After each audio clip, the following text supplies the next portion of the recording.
வணக்கம் நட்புகளே, நான் உங்கள் மீனு கவிதைகள். இன்றைக்கி ஒரு சூப்பரான கதை தான் பார்க்க போகிறோம். ஏழை மகளின் காதல் கதை. ஏழையாய் யாரும் பிறப்பதில்லை, உருவாக்கப்படுகிறார்கள் ஏழையாக. ஏழையாய் யாரும் பிறப்பதில்லை, உருவாக்கப்படுகிறார்கள் ஏழையாக. இன்றைக்கி ஒரு நம்ம சூப்பரான காதல் கதை தான் பார்க்க போகிறோம். ஏழை மகளின் காதல் கதை பாகம் 1. இது ஒரு பெண் வாழ்க்கையில் காதல் பண்ணி அதனால் கல்யாணம் முடித்து எந்த அளவுக்கு கஷ்டப்படுறா அப்படிங்கிற ஒரு கதை தான்.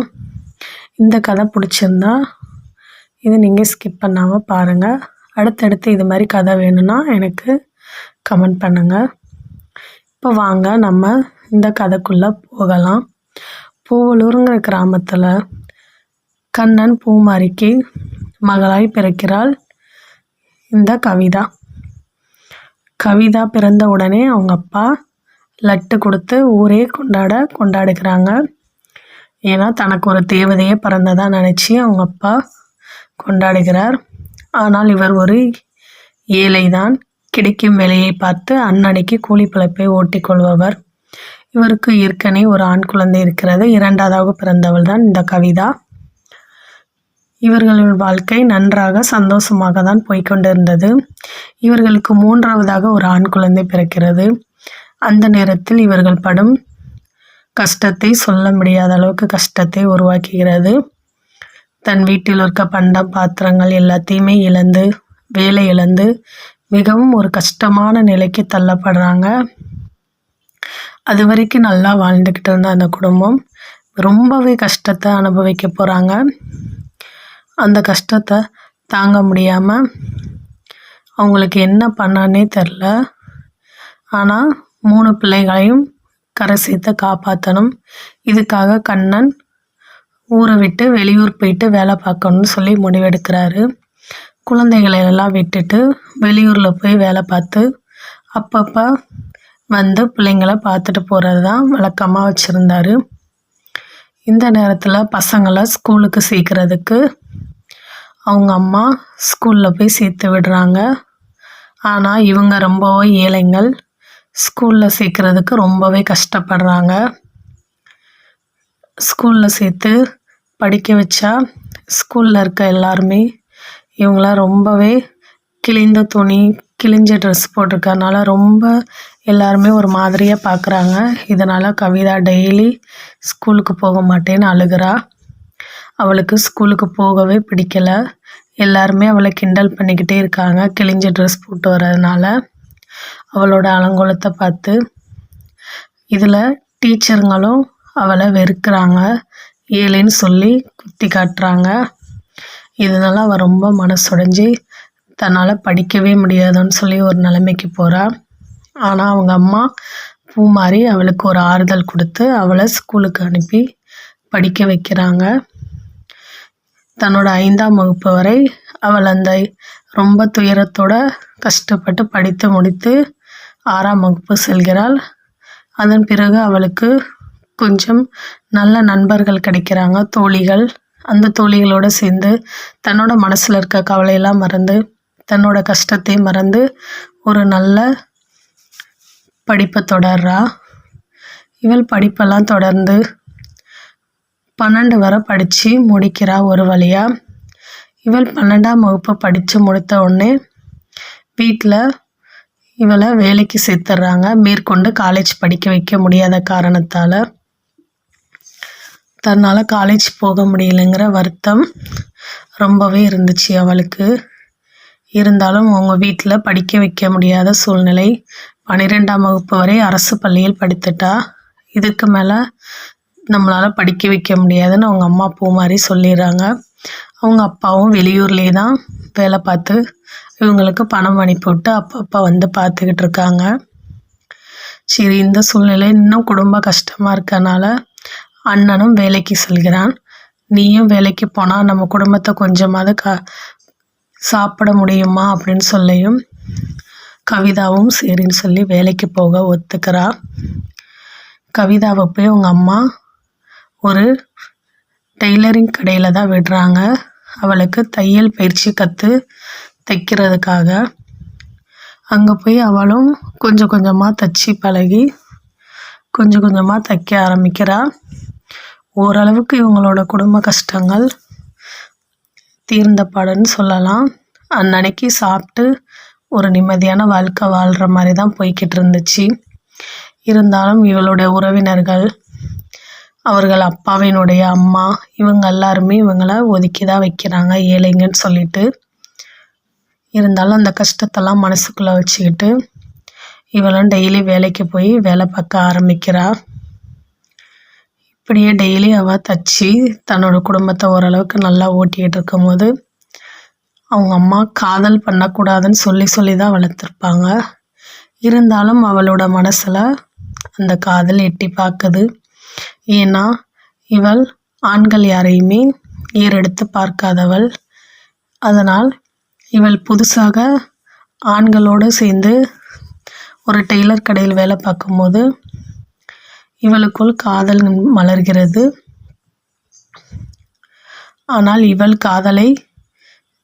இவள் யாரையும் காதலிக்கவில்லை. இவளைத்தான் அந்த கடையில் இருந்த விஜி என்கிற விஜயன் காதலிக்க ஆரம்பிக்கிறான். இந்த விஜி டெய்லியுமே கவிதாவை டெய்லி பார்த்துக்கிட்டே இருக்கிறான். இது கவிதாவுக்கு தெரியாது. ஆனால் கவிதாவுக்கு பின்னாடி வேலை பார்க்குற அவளோட தோழிக்கு தெரிந்துருச்சு.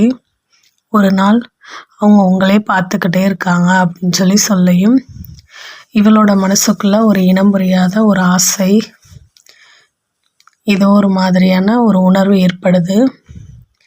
யாருன்னு சொல்லி பார்க்கன்னு ஆசைப்படுறா.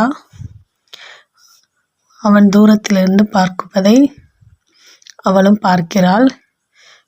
இவளோட மனசில் ஒரு சொல்ல முடியாத ஆசையும் எண்ணமும் ஒரு சந்தோஷ உணர்வு போன்று ஏற்படுகிறது. முதலில் தன்னை ஒரு ஆண் பார்ப்பதையும் தான் ஒரு ஆணை பார்ப்பதையும் அவள் மனதில் ஒரு காதலாக உருவாகிறது. இருவருக்கும் இடையில் இந்த காதல் ஒரு ஊடல் போல உருவாகிறது. இருவரும் தொடர்ந்து பார்த்து கொண்டே மட்டும் இருக்கிறார்கள். ஆனால் இதுவரைக்கும் பேசியதில்லை. ஒரு நாள் விஜி அவளுடைய தோழியிடம் வந்து, எனக்கு உன்னோட தோழியை பிடிச்சிருக்கு, அவளை பிடிச்சிருக்கான்னு கேட்டு சொல்லு, அவளை நான் கல்யாணம் பண்ணிக்க ஆசைப்படுறேன் என்று சொல்கிறான். இதை முன் தைத்து கொண்டிருந்த அவள் கவிதா கேட்டுக்கொண்டே தான் இருந்தாள். அவளுக்குள் ஒரு இனமுறியாத ஒரு சந்தோஷம், முகத்தில் ஒரு புன்னகை கலந்த உணர்வு, அதையெல்லாம் மனதில் அடக்கி கொண்டு அவளுடைய வேலையை பார்த்து கொண்டிருக்கிறாள். இப்பொழுது தைரியத்தை வரவழைத்து கொண்டு விஜய் அவளிடமே பேசத் தொடங்குகிறான். இருவருக்கும் ஒரு சாதாரண உரையாடலாக தான் தொடங்கியது. எப்பயும் போல சாதாரணமாக சிரித்து 2 பேருமே மகிழ்ந்து பேசி கொண்டிருக்கிறார்கள். ஆனால் இது கடையில் இருக்கும் அனைவருக்கும் ஒருவித எரிச்சலை ஒட்டுகிறது. இவர்களின் பேச்சு, இவர்களின் நடவடிக்கை எல்லாம் அவர்களை ஒருவித பய உணர்வை தோன்றுகிறது. இவர்கள் இருவருக்கும் காதல் வந்துவிட்டது. விஜயும் கவிதாவும் காதலிக்க ஆரம்பித்து விட்டார்கள். ஆனால் இன்னும் ஒருவரை ஒருவர் காதலை வெளிப்படுத்தவில்லை. இருவரும் நன்றாக சிரித்து மகிழ்ந்து பேசிக்கொண்டே இருக்கிறார்கள். இந்த நேரத்தில் கவிதாவுக்கு வீட்டில் ஒரு மாப்பிள்ளையை பார்க்கின்றனர். கவிதாவுக்கோ மிகப்பெரிய கஷ்டமாக உருவாகிறது. உறவினர் ஒருவர் பெண் பார்க்க வந்திருக்கிறார். ஆனால் இவளுக்கு அந்த கல்யாணத்தில் துளி கூட விருப்பமில்லை. ஏனென்றால் இவள் மனதில் விஜி இருக்கிறதால் இவளால் இந்த கல்யாணத்தை ஏற்றுக்கொள்ள முடியவில்லை. பெண் பார்க்க வந்தவர்கள் பேசி கொண்டிருக்கிறார். இவர்களுக்கு என்ன செய்ய வேண்டும் என்று தெரியவில்லை. தன் அண்ணனிடம் கெஞ்சி அழுகிறாள். எனக்கு இந்த கல்யாணம் பிடிக்கவே இல்லை அண்ணா, இப்படியாவது இதை நிறுத்திடுங்க, எனக்கு சொந்தத்துக்குள்ளே மாப்பிள்ளை வேண்டாம் அப்படின்னு சொல்லி அழுகிறான். உடனே அவங்க அண்ணன் அவளுக்கு பிடிக்கலை, அதனால் வேண்டாம் என்று இந்த கல்யாணத்தை நிறுத்தி விடுகிறார். இவள் இப்போது நிம்மதியாக இருக்கிறாள். அப்பொழுதுதான் தூரத்திலிருந்து விஜய் இவளை பார்த்து கொண்டிருக்கிறான். இவளுக்கும் மனதில் அந்த கவலைகள் மறந்து ஒரு சந்தோஷம் போக்கிறது. அவள் நிம்மதியாக காதல் சந்தோஷத்தில் இருக்கிறாள். இருந்தாலும் காதலை சொல்ல அவள் எதிர்பார்த்து கொண்டிருக்கிறாள். எப்படியாவது காதலை சொல்லிவிட வேண்டும் என்று விஜியும் தன்னோட காதலை எப்படியாவது சொல்லிவிட வேண்டும் எதிர்பார்க்கிறான். ஆனால் இந்த நேரத்தில் அவர்களின் காதலுக்கு ஒரு தடங்கல் போல ஒரு நிகழ்வு ஒன்று வருகிறது. இவள் வேலை பார்க்கும் அந்த கடையின் ஓனரினுடைய அக்கா மகன்தான் இந்த விஜி. இதனால் அவர்கள் மிகப்பெரிய வசதியானவர்கள். இவள் அந்த கடையில் வேலை பார்க்கும் சாதாரண தொழிலாளி. எப்படி இவளை ஏற்றுக்கொள்வார்கள் என்று மிகப்பெரிய கவலை அடைகிறாள். இப்படி இந்த காதலை நம்ம எப்படி சொல்கிறது, வேண்டாம் அந்த காதலை விட்டுருவோன்னு சொல்லி ஒரு முடிவுக்கு வரா. இருந்தாலும் மனசுக்குள் விஜயின் மேல் உள்ள ஆசை. இவளால் காதலை விடவும் முடியாமல் வாழவும் முடியாமல் மிகப்பெரிய கஷ்டத்தில் பாடாய்படுகிறாள். இவளால் தூங்க முடியவில்லை நிம்மதியாக. ஏழையாய் பிறந்ததனால் வாழ்க்கையில் எந்த அளவுக்கு துன்பத்தை அனுபவிக்க வேண்டியிருக்கு என்று. இருந்தாலும் விஜயிடம் எப்படியாவது காதலை சொல்லிவிட வேண்டும் என்று எதிர்பார்க்கிறாள். இந்த நேரத்தில் அவர்கள் வீட்டில் இருப்பவர்களுக்கு அரசல் புரசலாக இவர்களின் காதல் தெரிய வருகிறது. உடனடியாக இதை தெரிந்து கொண்ட அவர்கள் இவள் கவிதாவை கூப்பிட்டு, விஜி உனக்கு அண்ணன் முறை அம்மா, உன் அண்ணன் முறையை நீ காதல் பண்ணக்கூடாது என்கிறார்கள். இவளுக்கு பெரிய இடி தலையில் விழுந்தது போல் இருக்கிறது. மிகப்பெரிய கஷ்டத்தில் விழுகிறாள். இவளால் நிம்மதியாக கூட இருக்க முடியவில்லை. அண்ணன் முறை என்பதால் விஜயை பார்ப்பதையே நிறுத்தி கொள்கிறாள். அவள் ஏறெடுத்த கூட பார்ப்பதில்லை. விஜி மிகுந்த மன உளைச்சலுக்கு ஆகிறான். இருந்தாலும் இருவரும் தினமும் தங்களது வேலைகளை பார்த்து கொண்டே இருக்கின்றனர். இருந்தாலும் அவளின் மனது அண்ணன் என்கிற அந்த உணர்வு ஆழமாக பதிந்து விட்டது. நிஜத்தில் இவர் உறவு முறையில் அண்ணனா என்பது தெரியவில்லை. ஆனால் இவர்கள் காதலுக்கு அவர்கள் உறவினர்கள் செய்த சதி என்றே சொல்லலாம். தன்னுடைய காதலை சொல்ல முடியாமல் மிகப்பெரிய வருத்தத்திற்கு உள்ளாகிறாள். என்ன செய்வதென்று அவளுக்கு புரியவில்லை. விஜி ஒரு நாள் கவிதாவை கூட்டு தனியாக பேசுகிறான். அப்பொழுது, நான் செத்தாலும் நீதான் எனக்கு மனைவி என்று இருமுறை அவளிடமே கூறுகிறான். யார் என்ன சொன்னாலும் பரவாயில்லை, இந்த ஜென்மத்தில் நீ மட்டுமே எனக்கு காதலி, நான் செத்தாலும் நீதான் எனக்கு மனைவி என்று சொல்கிறான் விஜி. இதை கேட்டுக்கொண்டு அவளால் என்ன முடிவெடுப்பதன் கூட தெரியவில்லை. இனிமேல் நீங்கள் என்னை பார்க்காதீங்க, பேசாதீங்க என்று சொல்லிவிட்டு ஓடி மறைகிறாள் தன் வீட்டுக்கு. இருந்தாலும் எப்படியாவது விஜயிடம் காதலை சொல்ல வேண்டும் என்ற எண்ணம் அவள் மனதில் அலைப்பாய்ந்து கொண்டுதான் இருக்கிறது. ஏனென்றால் விஜயை அவள் அளவு கடந்த அளவு காதலிக்கிறாள். இருந்தாலும் என்ன பண்ணுவதென்று அவளுக்கு தெரியவே இல்லை. மனதில் ஒரு தைரியத்தை வரவழைத்து கொண்டு விஜயிடம் காதலை சொல்லலாம் என்று முடிவெடுக்கிறாள். அப்பொழுது அவர்கள் ஒரு வெளியில் செல்ல பிளான் போட்டிருக்கிறார்கள். வெளியில் செல்ல வேண்டும் என்பதால் விஜயிடம் காதலை அன்று சொல்ல முடியவில்லை.